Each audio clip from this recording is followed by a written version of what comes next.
តើតើជាមួយនឹងការចិញ្ចឹមមាន់មួយថ្ងៃលក់មាន់12ក្បាលមួយខែអាចរកចំណូលបាន$1,500ឬក៏អាចលើសនៅពេលដែលខ្ញុំបានផុសនៅក្នុង page តើតើជាមួយនឹងការលក់មាន់ស្រែមួយថ្ងៃ13ក្បាលមួយខែអាចរកចំណូលបាន$1,500អញ្ចឹងមានបងប្អូនយើង comment ច្រើនមែនតើតើតើជាមួយនឹងការ comment របស់គាត់ក៏បាននិយាយថាបោកកុហកឬក៏អ្នកខ្លះក៏បាននិយាយថាមិនដឹងជាគិតបែបណាលក់បែបណាទើបអាចឃើញលទ្ធផលបែបហ្នឹងហើយសម្រាប់បងពិជ័យគាត់ក៏បាននិយាយថាក៏បាន comment ថាមិនដឹងលក់មិនបានលុយចំណេញមួយខែ$1,500ហើយក៏មានអ្នកឆាប់តបជាមួយគាត់ទៅថាគេបោកទេអញ្ចឹងទៅអញ្ចឹងខ្ញុំនឹងធ្វើវីដេអូបង្ហាញបងប្អូនទាំងអស់គ្នាឲ្យឃើញច្បាស់ថាតើគិតបែបណាទើបអាច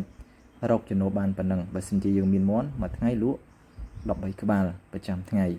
ហើយសម្រាប់បងពិជ័យដែលគាត់ comment បែបនេះប្រហែលជាគាត់មើលអក្សរច្រឡំដែលគាត់និយាយថារកផលចំណេញមួយខែ$1,500ពីមាន់13ក្បាលដែលយើងលក់ប្រចាំថ្ងៃក្នុងមួយខែអញ្ចឹងសម្រាប់បងពិជ័យប្រហែលជាគាត់អានច្រឡំដោយសារនៅក្នុង caption ខ្ញុំបានសរសេរថារកចំណូលបងប្អូនរកចំណូលមួយខែ$1,500មិនបាននិយាយថាផលចំណេញទេអញ្ចឹងតើតើជាមួយនឹងការចិញ្ចឹមមាន់មួយខែរកចំណូលបាន$1,500នេះមានអ្នកខ្លះរួចខ្លួនមានអ្នកខ្លះខាត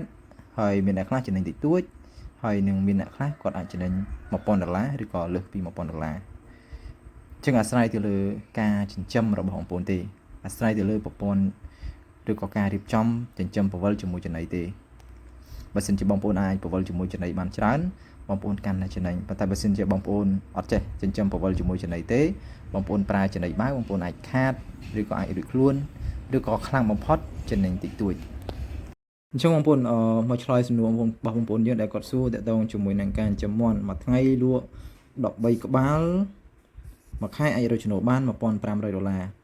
អញ្ចឹងមានបងប្អូនយើងគាត់ comment សួរដងចេះចោះឲ្យទៅហើយមានអ្នកខ្លះគាត់ថាបោកអញ្ចឹងទៅអញ្ចឹងក្នុងវីដេអូនេះខ្ញុំនឹងកណនីឲ្យបងប្អូនបើសិនជាករណីបងប្អូនលក់មួយថ្ងៃបាន13ក្បាលលក់ប្រចាំថ្ងៃតើមួយខែអាចបានចំណូលប្រមាណអញ្ចឹងយើងគិតទាំងអស់គ្នាបងប្អូនអាចទាញកាសយោគុណចែកទាំងអស់គ្នាបានអញ្ចឹងតើតងជាមួយនឹងការចិញ្ចឹមមាន់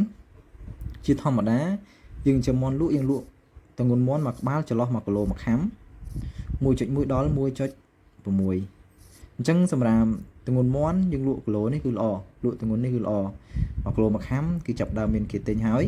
រហូតដល់1គីឡូ6តូចជាង1គីឡូមួយខាំក៏បាក់លក់ធ្ងន់ជាង1គីឡូ6ក៏យើងបាក់លក់ដែរពេលខ្លះគេឲ្យតម្លៃទាបគេតម្លាក់ទៅជាមាន់គិរីមាន់អីចឹងទៅអញ្ចឹងសម្រាប់ចន្លោះនេះយើងអត់យក1គីឡូមួយខាំទៀតហើយក៏អត់យក1គីឡូ6ដែរយើងគិតថានេះបងប្អូននេះ1គីឡូ3ខាំអញ្ចឹងយើងយកយើងលក់យើងគិតថាមាន់ដែលយើងលក់ទាំងអស់1គីឡូមួយក្បាល1គីឡូ3ខាំបងប្អូនណានេះហើយបន្តមកទៀតសម្រាប់តម្លៃមាន់ក្នុង1គីឡូជាធម្មតា1គីឡូគឺ$13,000ទៅ$16,000តាមតំបន់បងណាតំបន់ខ្លះបាន$16,000ចឹងទៅអានេះយើងឲ្យគិតខែ4ទៀននេះទេបងប្អូនណាយើងគិតខែធម្មតាអញ្ចឹងខ្ញុំគិត1គីឡូ$14,000ដែរបងប្អូនអញ្ចឹងមិនថ្លៃពេកមិនទាបពេកអញ្ចឹងតម្លៃនេះគឺតម្លៃសមរម្យហើយសម្រាប់តំបន់ខ្ញុំខាងស្ទឹងត្រែងនេះបច្ចុប្បន្ន1គីឡូបាន$18,000បងប្អូនឥឡូវ$18,000 $17,000អីចឹងទៅဒီសារតំបន់នេះអត់ស្ទើរមានអ្នកចិញ្ចឹមមាន់ត្រីថោកប៉ុន្តែមាន់រៀងថ្លៃប៉ុន្តែតំបន់ខ្លះអាច$15,000 $14,000 អីចឹងទៅអញ្ចឹងយើងយក$14,000ទាំងអស់គ្នាឲ្យស្មើភាពអត់ថ្លៃពេកអត់ថោកពេក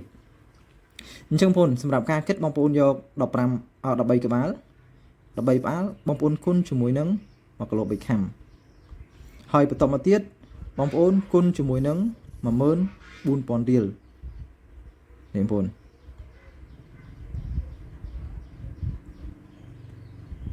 បងប្អូនគុណជាមួយនឹង$14,000រៀលនេះ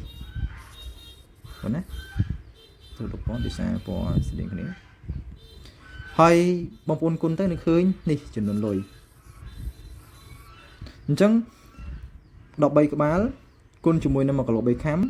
គុណជាមួយនឹង$14,000បងប្អូននឹងឃើញក្នុងមួយថ្ងៃបងប្អូនលក់បាន$23,600ក្នុងមួយថ្ងៃហើយបន្តមកទៀត បងប្អូនយកចំនួនលុយនេះបងប្អូនណាបងប្អូនគុណជាមួយនឹង30ថ្ងៃអញ្ចឹងបងប្អូននឹងឃើញចំនួនលុយនេះបើសិនជាបងប្អូនចំមន់មួយថ្ងៃលក់13ក្បាលបងប្អូនគិតថាមន់មួយក្បាល1គីឡូ3ខាំបងប្អូនលក់1គីឡូបាន14000មួយថ្ងៃបងប្អូនបានផលប៉ុណ្នេះហើយបងប្អូនយកចំនួនលុយ236,600នេះគុណជាមួយនឹង30ថ្ងៃបងប្អូននឹងឃើញចំណូលមួយខែឬក៏30ថ្ងៃ7លាន98000ក្នុងមួយខែប៉ុន្តែបងប្អូនតើតងជាមួយនឹងចំណូលប៉ុណ្នេះមិនប្រកាសថាចំណេញទេចំណូល7លានជាងនេះមានបងប្អូនយើងមួយចំនួនខាតទៀតលក់មន់បានប៉ុណ្ណឹងខាតហើយមានបងប្អូនយើងមួយចំនួនបានរួចខ្លួនអញ្ចឹងទៅហើយមានបងប្អូនយើងមួយចំនួនចំណេញតិចតួចហើយមានបងប្អូនយើងមួយចំនួនទៀតចំណេញអាចច្រើនអញ្ចឹងមូលហេតុដែលចំណេញតិចចំណេញច្រើននេះគឺនេះបងប្អូន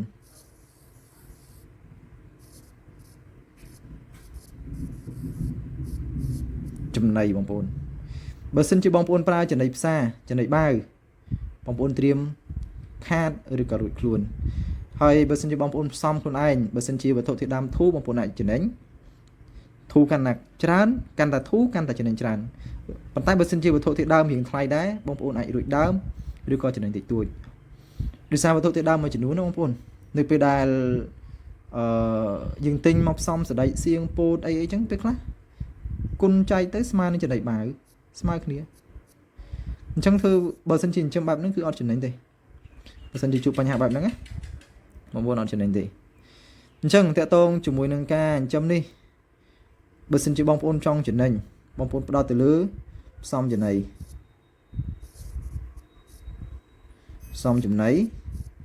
ហើយមួយទៀតបងប្អូនអាចបើ the best ហ្មងចង់ចំណេញខ្លាំងហ្មងបងប្អូនចិញ្ចឹមបង្វិលបងប្អូន